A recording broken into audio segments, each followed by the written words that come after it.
Alright guys, welcome back to the channel here. Thank you guys for tuning in. Today I am getting the MR2 closer to being able to drop the engine in. So right now I'm working on removing the old motor mounts, at least the front and rear ones. This one is, I believe, the one would technically be at the front of the vehicle in the engine bay. So that one, right now I have the bushing halfway out. Basically I just took the Sawzall here, cut through the metal bushing, and now I'm using a chisel, basically, and a hammer, just chiseling the whole thing out. It's basically there, just a couple more hits and it'll be out. Just wanted to stop just to get this video started here. But a lot of my issues were because I had this place all sorts of disorganized. So it's still a mess, but it's a bit more organized for me to be able to actually want to work on everything. Everything here in the engine bay is pretty much set. I just have to put a few more coolant hoses back there and this little cover right here. But get the motor mounts, poly motor mounts in there. The side ones here, like this one that goes at the front of the engine, this one I'm probably just going to fill with silicone, and same with the one on top of the transmission as well. Probably just fill both of those with silicone. Should be good enough. Don't necessarily need them to be poly, kind of like the front and rear ones, but overall it'll make the vehicle better. I'm going to finish getting started on that, get the motor mounts in, and then start putting the coolant hoses in, and then basically just go over the engine, make sure I have everything ready to go to be able to drop it in, start wiring.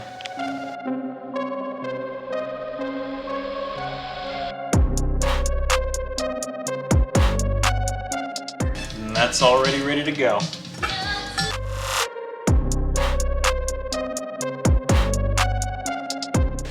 Basically, to install these, it's pretty simple. You just have two, a left half and a right half.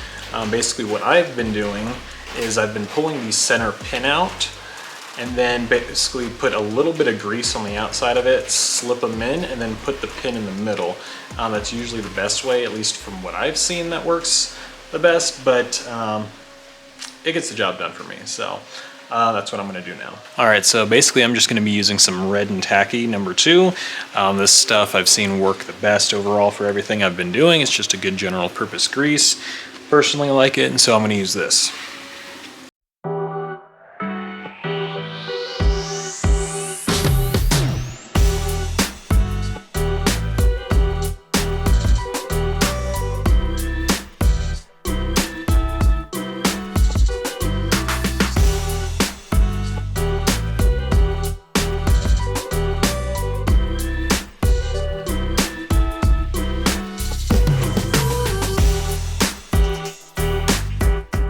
Alright, and it's simple as that. As you can see, I just slipped them in literally, and then just slipped the pin right in once I had a little bit of grease on it. And then that can get attached to this, and it's a little bit closer for that engine to be dropped in. This lower one here is still attached to the vehicle, but it's the same concept. Just cut out that little bushing in there, and then slip the new polyurethane bushings in. And it's starting to rain out here, which hoping it doesn't hail, because obviously the Talon's out there and the garage is full right now. So yeah, Escalade's also out there. Alright, so I ended up removing the rear motor mount back here, so it's no longer down there. I used the Sawzall here, cut out the bushing, and pulled it off the vehicle so I could hammer it out. It's over here in my trash pile of parts. And now, what I'm doing to make everything just look a little bit better is this. Come around here to my backyard.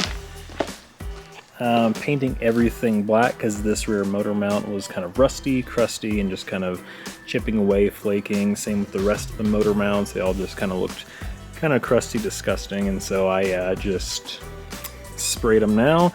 I put the last coat on here probably about 2-3 minutes ago, so I'm probably going to flip this motor mount and that one over, just so when they're on the vehicle and you're under the vehicle, you can still see the bottom of it, and it still looks pretty clean. And that's probably going to happen in about 30 minutes once it has a little bit more time to cure there. You guys are probably wondering, John, you only have the front and rear motor mount that are poly. So yeah, I do have this one that's the rear motor mount, which I just got to slip in. And then I put the other one in last night. You saw that in the video. And what I plan to do, so for these side bushings here, so like this one in the transmission, yes, I need to remove it, clean it up, and get that painted as well. But don't worry, that's going to happen before the transmission goes in the vehicle. Yes, I'm going to put the engine in first. Anyway, I'm going to take RTV and actually fill the bushing with RTV on this one and the one that goes on the front of the engine here, because it's kind of hard to find the poly motor mounts that go into those, but also apparently poly motor mounts like to crack, and RTV, since it still has a little bit of give, it'll still make it pretty solid, but also won't crack. So basically, even if that mount's failed, the RTV is just going to fill in on any of the gaps there. My plan is to mount the engine in the vehicle first, and then pretty much go in here, just have it floating in here. Maybe I'll have a block of wood under it, whatever I need to do. Basically, I just need to get the wiring going, have my full standalone harness come through here, one of these holes. I'm thinking I may use this hole. This is where currently the factory body harness goes. And I'm not sure if I'm going to leave that, keep that right there, or what my plan is just yet. I know this fuse box I'm going to throw in the trunk here with the battery, and maybe I'll just have the Deutsch plug go here, my 47 pin, just come through the firewall there, but I'm not exactly sure yet. All I know is if it does go through there, it would make it pretty simple. Whether or not it is there doesn't necessarily matter. It's just if it was over here, it'd be a little bit cleaner just because it's a little bit closer to being out of the way, and just make it look a little bit more presentable. But it doesn't necessarily matter. I just mainly want a big bulkhead to be able to just do a quick disconnect and then just start working on actually pulling out the engine if I ever need to. I don't know what I'm talking about if I ever need to. I will need to, because I still have to get that built engine taken apart and put in here as well, because everyone wants to see me tear this down.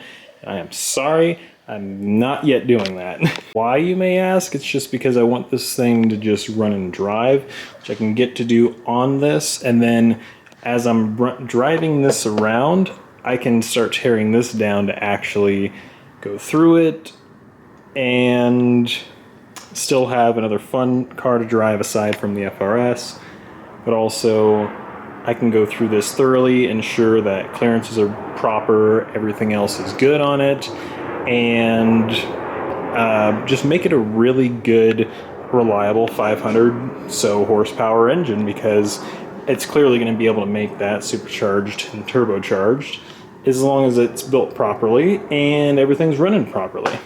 Also, if you have been following along for this build for quite some time, then you do know I did test fit some black Jongblode wheels on here that I was thinking about throwing on the Miata. Sorry, it's a mess over there. Don't worry about that. But the black Jongblode wheels I test fit on here, they were 15x7s. And honestly, I may throw some all seasons on that and throw them on this, because these are 14x6s. Not very grippy, not very fun to drive around on, especially with the mid-engine vehicle, but it also give it a little bit different aesthetic and overall just make it handle a little bit better, which is, you know, kind of what I'm all about. I'm about vehicles that handle. I don't necessarily like drag vehicles, but honestly, I think that may be what I'm going to do. The wheels I want to get, y'all are going to think I'm basic for it, but just some RPF ones. I want to get 15x8s for the rear, 15x7s for the front, and I think that is, and I don't want them necessarily because they're RPF ones. Let me get that out of the way. I want them because of the exact offset, because 15x8 in the rear plus 28, 15x7 in the front plus 35, and I feel like that's going to give this a really great handling feeling. Alright, so I have those all painted and drying on this now. It's been about 30-45 minutes, something like that. So now they're just resting. I got the underside of the ones that I needed to, and after they dry, pretty much probably tomorrow, I'll get them bolted on depending on what I have actually going on. But yeah, you guys will see that in this video as well. At this point, what I'm probably going to do, I'm not going to worry about the poly suspension bushings or the steering rack bushings. What I'll do is I'll just pull the wheels off, slap on the Porterfield R4S brake pads, and probably pull the rotors off and machine those. And then just basically get it ready to just drop the engine in just so I can start wiring, because all that's going to be very time consuming and I can always do that later down the road. But in order to get the vehicle running and driving, I just need to get the engine in it. All right, here we are a couple days later. Everything's all cured, paint's all dry and everything on these motor mounts. I'm going to peel this off, so those should still be red. Now I'm just going to get the bushing for this rear motor mount lubed up. Got the lube right here, I get that slipped in, and then I can start reinstalling it on the vehicle. Can also reinstall this one on the vehicle as well. This one goes on the block, and this one goes on the front of the head. Or I guess it would be also the front of the block technically, it just looks like it's in front of the head. But after that, then I can get started with installing the coolant hoses, get that all taken care of. Once that's all done, which will be in this video, I will be able to drop the engine in. But before I do that, since the car is up on the jack stands from when I did the fuel tank reinstall, I'm going to pull the wheels off, slap some brake pads on, and then I'll lower it back down, get the engine in, and then start on the wiring.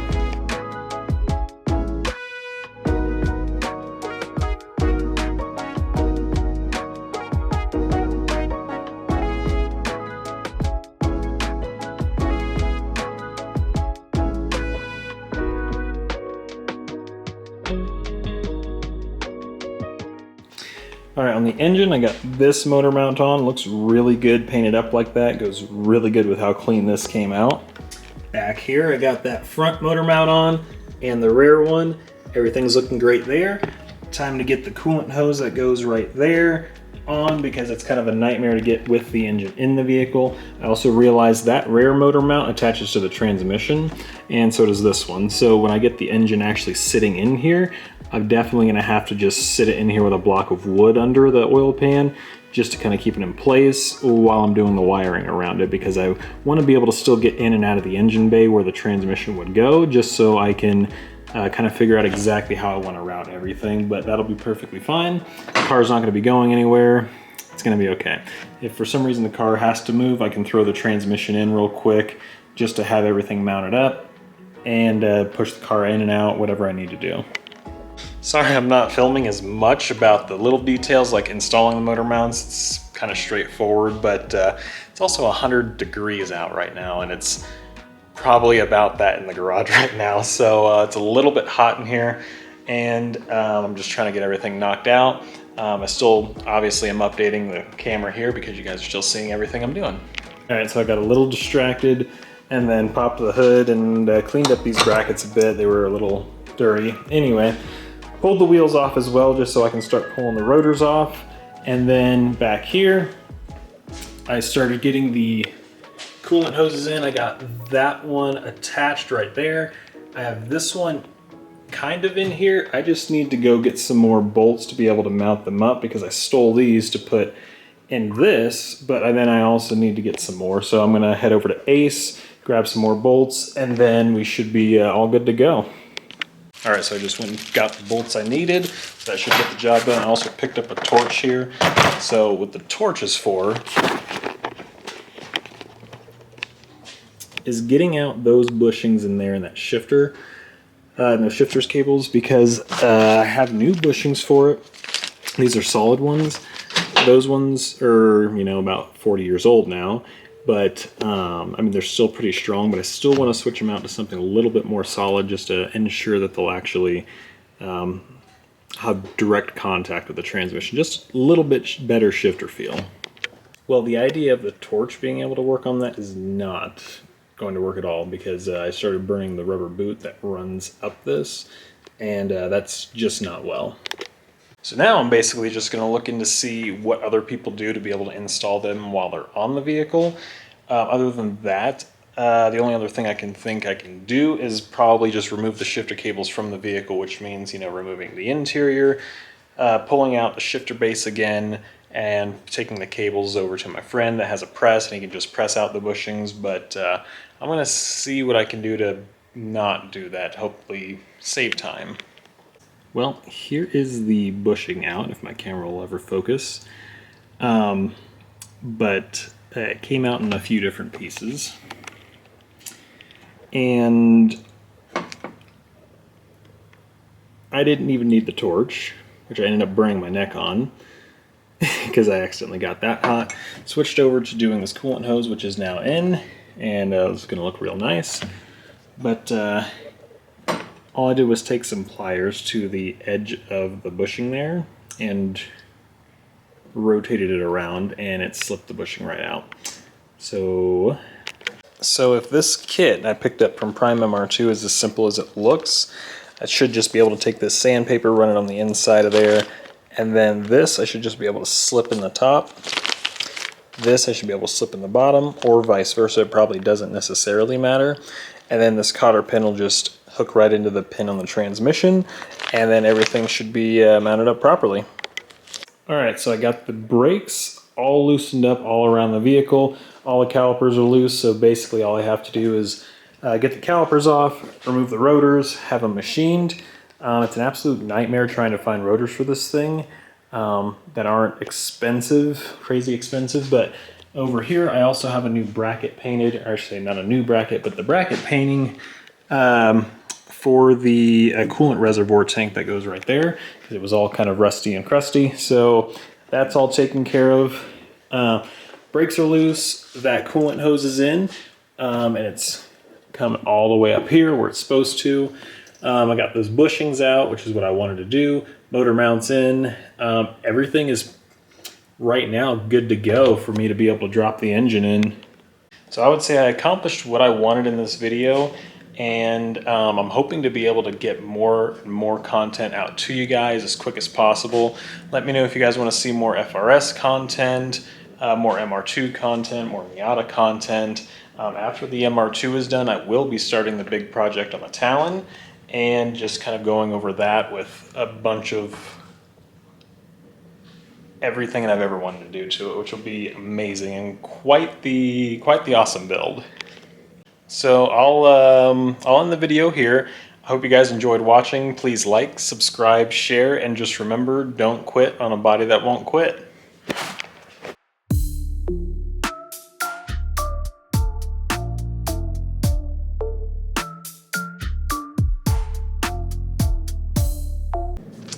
So I wanted to take a little bit of time after this video to kind of just go over some things. I know I mentioned to you guys I was going to start doing this at the end of a lot of my videos, just kind of go over some like mental health subjects and such, but I'll just kind of share a little story that I have.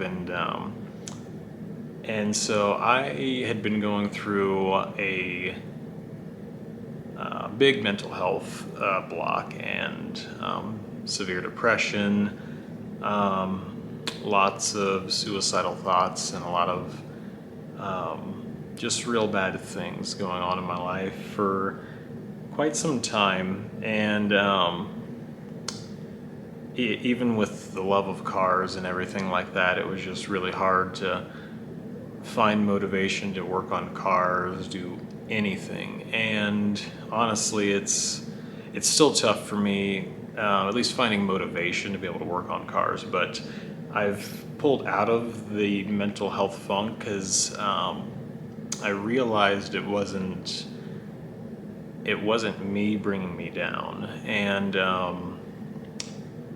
that was one of the toughest things. A lot of people go through a lot of mental health battles and they don't know what's going on.